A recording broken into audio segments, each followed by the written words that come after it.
வணக்கம். இது தமிழ் வழி வேதியியல் கரிம நைட்ரஜன் சேர்மங்கள் பாடத்திலிருந்து பயிற்சி வினாக்களில் வினா எண் 3 தான் இந்த வீடியோவில் நாம் சால்வ் பண்ண போகிறோம். ஓகே, இப்போ கேள்வி என்னன்னு பார்த்துடலாம். ஆக்சுவலாக இந்த 3வது கேள்வியில் 4 சிறிய சிறிய கேள்வி இருக்குது. பின்வருவனவற்றுள் என்ன நிகழும், இதுதான் கேள்வி. அப்போ ஒரு கேள்வியிலையும் ஏதோ ஒரு வினை படுபொருளை என்ன பண்ணுறாங்கன்னா ஒரு வினை காரணி கூட சேர்க்குறாங்க, அல்லது ஏதோ ஒரு வினை நிகழ்த்தப்படுது. அப்போ அந்த வினை நிகழும் பொழுது கிடைக்கக்கூடிய வினை விளைபொருள் என்ன, நமக்கு என்ன ப்ராடக்ட் கிடைக்குது அப்படிங்கிறத தான் நம்ம கண்டுபிடிக்கணும்.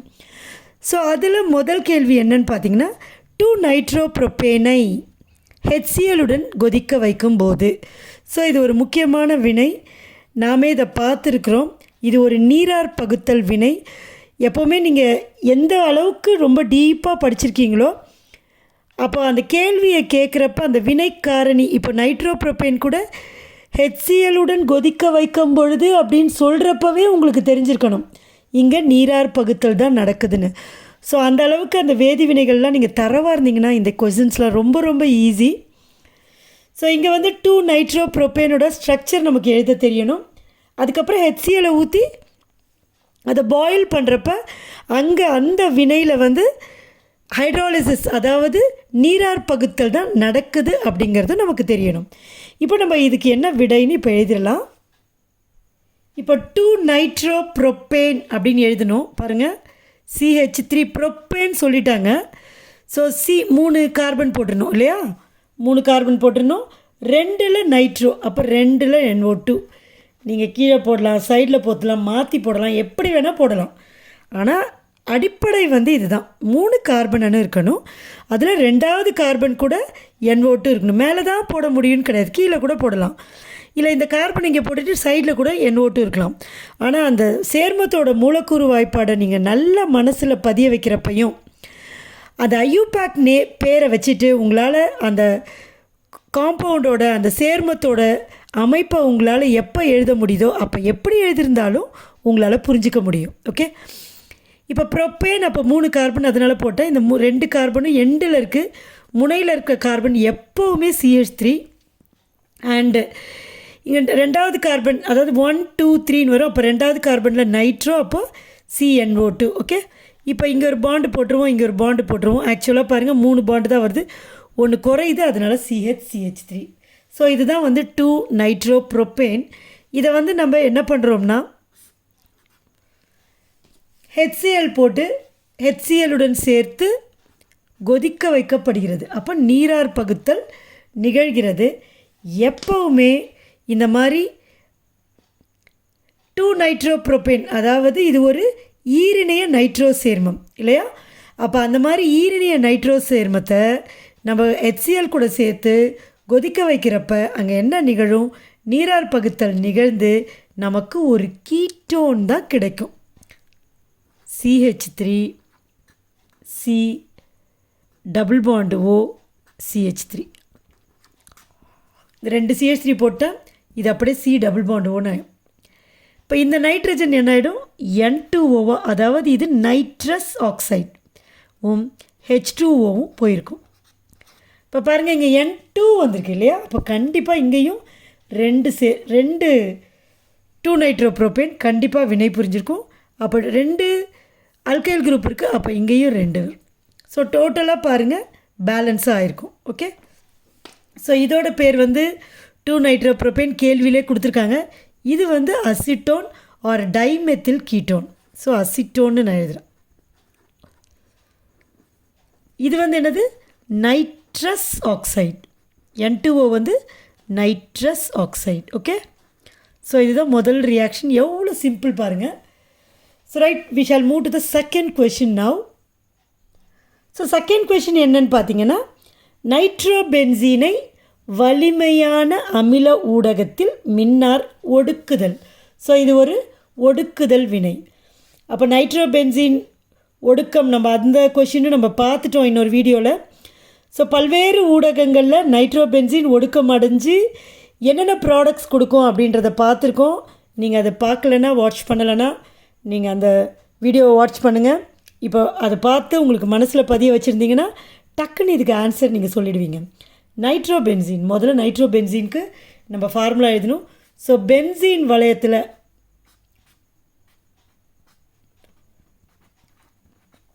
NO2 இருந்தால் இதுதான் நைட்ரோபென்சீன். இந்த நைட்ரோபென்சீனை மின்னார் ஒடுக்குதல், அதுதான் முக்கியம். எனக்கு கொஸ்டின்லேயே கொடுத்துருக்காங்க இதெல்லாம். மின்னார் ஒடுக்குதல். ஓகே,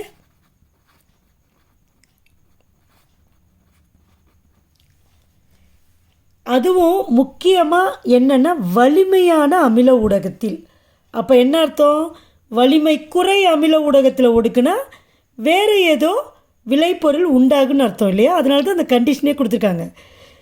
கண்டிப்பாக அதே மாதிரி ஒரு கண்டிஷனில் வினை நடக்குது. அதாவது வலிமை குறை அமில ஊடகத்தில் இந்த நைட்ரோபென்சீன் ஒடுக்கமடைஞ்சு அனிலினை கொடுக்கும்.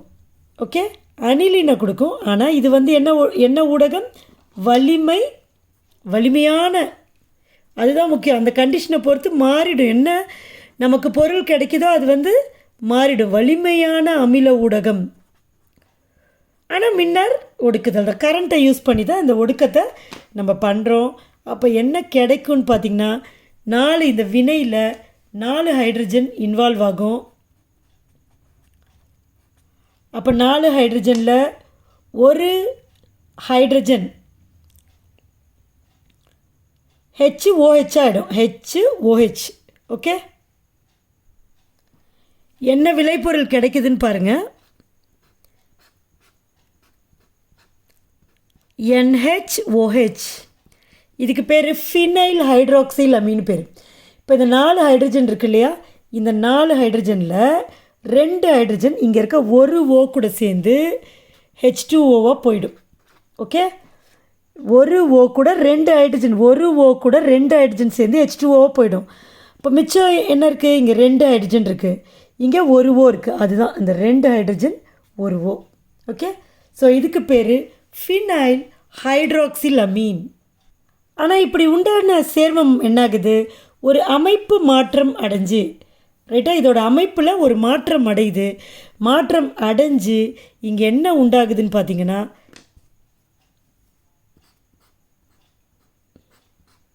இந்த மாதிரி மாறிடுது. OH NH2. இந்த இடத்துல ஒரு ஹைட்ரஜன் இருக்குள்ள பேரா பொசிஷனில், அந்த ஹைட்ரஜன் கூட இந்த O சேர்ந்து OH ஆகிடும். மிச்சம் NH2 அப்படியே இருக்குது. ஓகே, இப்போ இந்த மாதிரி வருது. அப்போ இதோட பேர் என்னென்னா, பேரால அமினோ தொகுதி இருக்குது. ஃபீனாலில் வச்சுக்கணும். ஃபீனாலை வந்து மூல சேர்மமாக வச்சிட்டோம்னா, இப்போ இதுதான் ஃபீனால். இந்த NH2 எடுத்துருங்க, இது வந்து ஃபீனால். ஓகே, ஃபீனாலில் பேரால NH2 இருக்குது. அதனால் இதோட பெயர் வந்து பேரா அமினோ ஃபீனால். ஸோ இந்த சேர்மம் தான் நைட்ரோபென்சீனை வலிமையான அமில ஊடகத்தில் மின்னார் ஒடுக்கும்போது நமக்கு பேரா அமினோ ஃபீனால் தான் கிடைக்குது. ஓகே, அடுத்த கேள்வி என்னன்னு பார்த்தோம்னா, மூவினைய பியூட்டைல் அமீனை டைங்க KMNO4 ஆக்சிஜனேற்றம் செய்தல். ஆக்சுவலாக இந்த வார்த்தையை நான் படித்தவுடனே, இந்த ஸ்டேட்மெண்ட்டை படித்தவுடனே உங்களுக்கு ஞாபகம் வந்திருக்கணும். மூவினைய நைட்ரோ அல்கேனை தயாரிக்கிற ஒரு முறை இது. அப்போ மூவினைய பியூட்டைல் அமீனை நம்ம KMNO4 ஆக்சிஜனேற்றம் செய்யும் பொழுது நமக்கு மூவினைய பியூட்டைல் நைட்ரோபியூட்டைன் கிடைக்கும். அதுதான் முக்கியம். இங்கே ஒரு நைட்ரோ சேர்மம் தான் ப்ராடக்டாக நமக்கு கிடைக்குது. ஃபஸ்ட்டு பியூட்டைல் அமீனோட ஃபார்முலாவை நம்ம எழுதிடலாம். ஸோ பியூட்டைல் அமீன் அப்படின்னு பார்த்தீங்கன்னா, மூவினைய பியூட்டைல் அமீன் அப்படின்னா அந்த அமீனில் இருக்கிற கார்பன் கூட ஹெச்சே இருக்காது. கரெக்டாக CNH2. அப்போ தான் அது மூவினைய கார்பன்னா அதுக்கிட்ட ஹைட்ரஜன் இருக்காது. ஆனால் பியூட்டைல் அமீன், அப்போ பியூட்டுன்னா 4 கார்பன் இல்லையா? அப்போ 4 கார்பனில் ஒரு கார்பன் ஏற்கனவே போட்டுட்டோம்.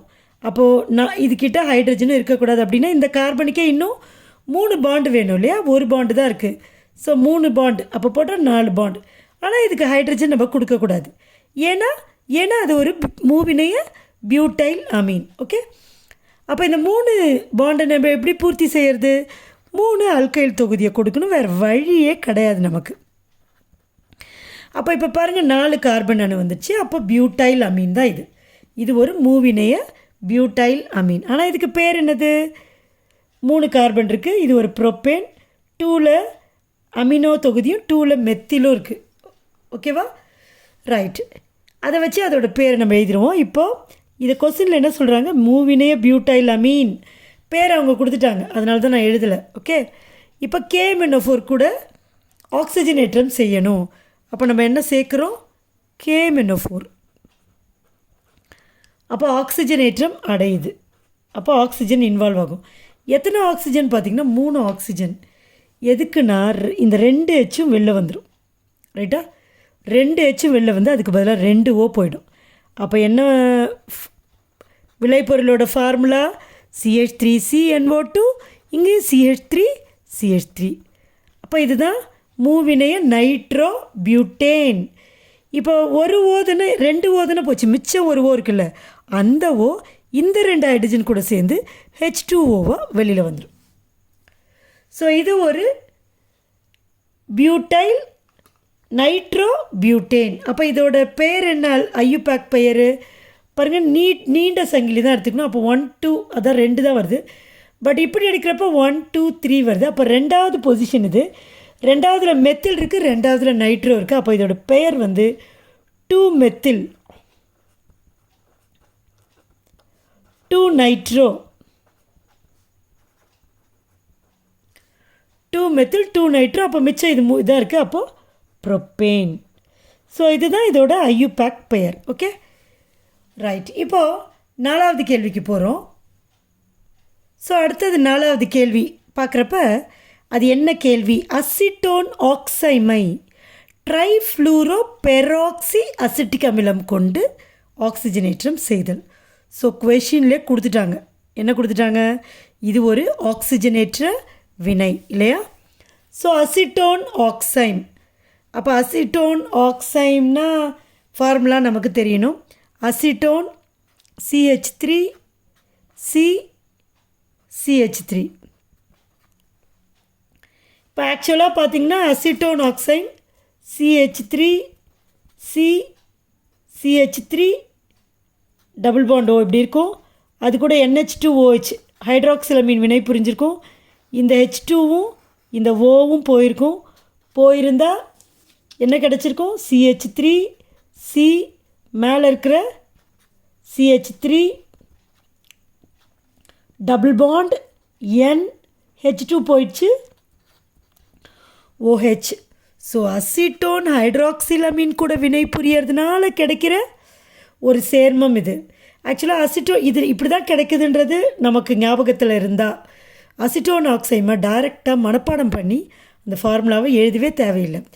ஆக்சைம் அப்படிங்கிற சேர்மம் ஹைட்ராக்சிலமீன் வினை புரியறதுனால கிடைக்குது. ஜஸ்ட்டு H2O தான் நம்ம ரிமூவ் பண்ணுறோம், ரெண்டுத்தையும் சேர்த்து. ஸோ இந்த சேர்மம் கிடைக்குது.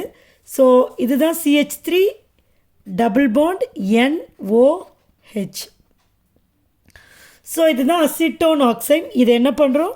ஆக்சிஜனேற்றத்துக்கு உட்படுத்துகிறோம்.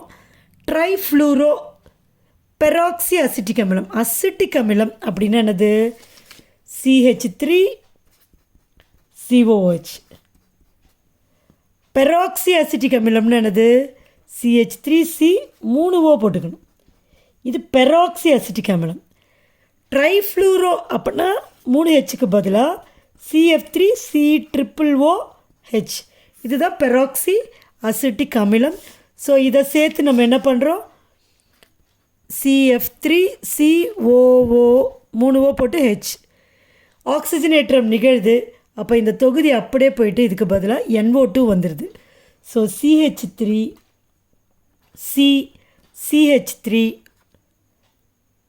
இங்கே ஒரு NO2. ஓகே.